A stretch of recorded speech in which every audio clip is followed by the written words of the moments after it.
Hello, welcome to timeless কুহু। আমি কুহু। আজকে আমি বানাবো খোকা ইলিশের তেল ঝাল। তার জন্য আমি 4টে খোকা ইলিশ নিয়ে নিয়েছি। 1.5 চা চামচ কালো সর্ষে, 1.5 চা চামচ রাই সর্ষে, 1.5 চা চামচ পোস্ত, কিছুটা কালো জিরে, 3টে শুকনো লঙ্কা নিয়েছি, বেটে দেব। তোমরা ঝাল কম খেলে কম দিও। কটা কাঁচা লঙ্কা নিয়েছি আমি ঝোলে দেব বলে। একটা টমেটো গ্রেট করে নেব। তাছাড়া হলুদ, লঙ্কা, নুন তো আছেই। চলো শুরু করা যাক খোকা ইলিশের তেল ঝাল। এবার আমি ইলিশগুলো নুন হলুদ দিয়ে ম্যারিনেট করে রাখি। ভালো করে মাখিয়ে নিই। নুন, হলুদ গুঁড়ো,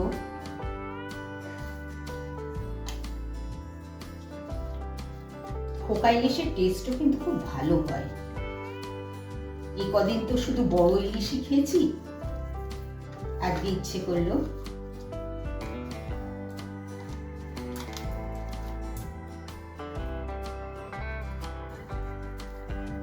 আর এবার আমি এটা 10 মিনিট ম্যারিনেট করতে রাখবো। তার মধ্যে আমি শুকনো লঙ্কাটা বেটে নিচ্ছি, টমেটো গ্রেট করে নিচ্ছি, আর এই দুটো রকম সর্ষে এটা আমি ব্লেন্ড করে নেব, পোস্ত ব্লেন্ড করে নিয়ে ফিরছি। এবার আমি মাছগুলোকে ভাজবো। তার জন্য যতটা সরষের তেল লাগবে আমি তেলটা কড়াইতে গরম করে নিয়েছি। এবার এক এক করে মাছগুলোকে ছাড়ি।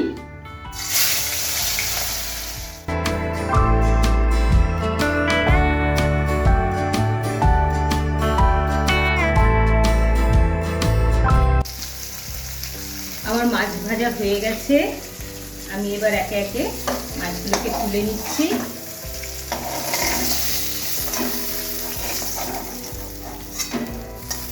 এইবার ঝোল করবার জন্য প্রস্তুতি নেব। এবার আমি কালো জিরে ফোড়ন দিলাম,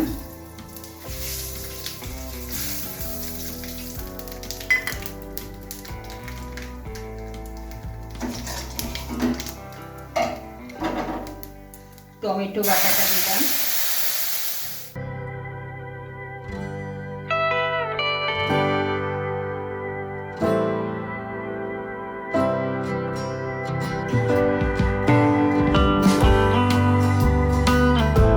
লঙ্কা বেটে রেখেছিলাম, শুকনো লঙ্কা সেটা দিলাম,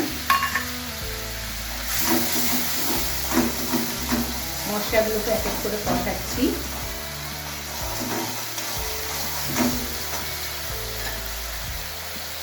মাথা চেরা কাঁচা লঙ্কা কটা দিলাম,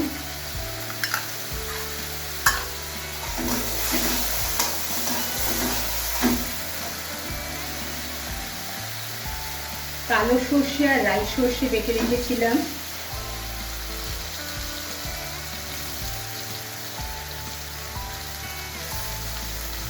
দিয়ে দিলাম।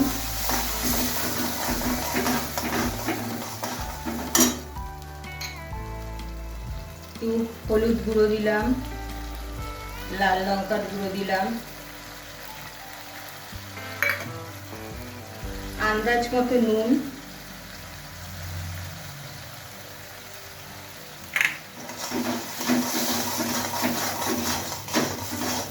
মশলাটাকে কষাচ্ছি।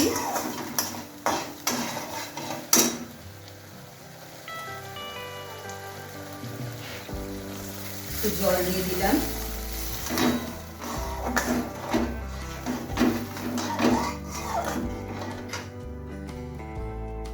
এটা একটু ফুটুক, ততক্ষণ আমি ঢাকা দিই। মশলাটা কষানো হচ্ছে।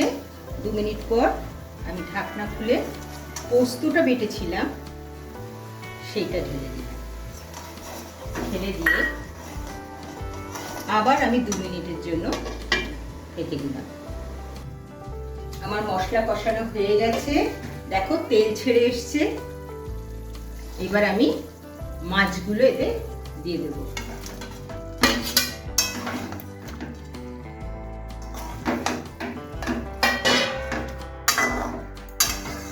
ভালো করে নাড়িয়ে আমি একটু গরম জল করে রেখেছিলাম, সেটা যে যেমন ঝোল খাবে সেরকম জল দিয়ে দেবে। এবার জলটা দিয়ে এটা একটু ফুটতে থাকে।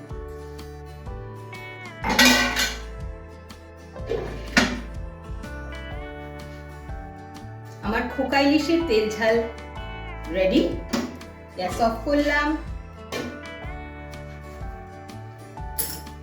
এবার আমি এটাকে ঢেলে নেব। অনেক কটা মাছ আছে, তাই একটু বড় পাত্রে ঢালছি।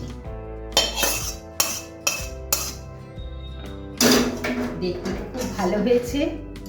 এবার আমি উপর থেকে একটু কাঁচা তেল ছড়িয়ে দেব, অল্প।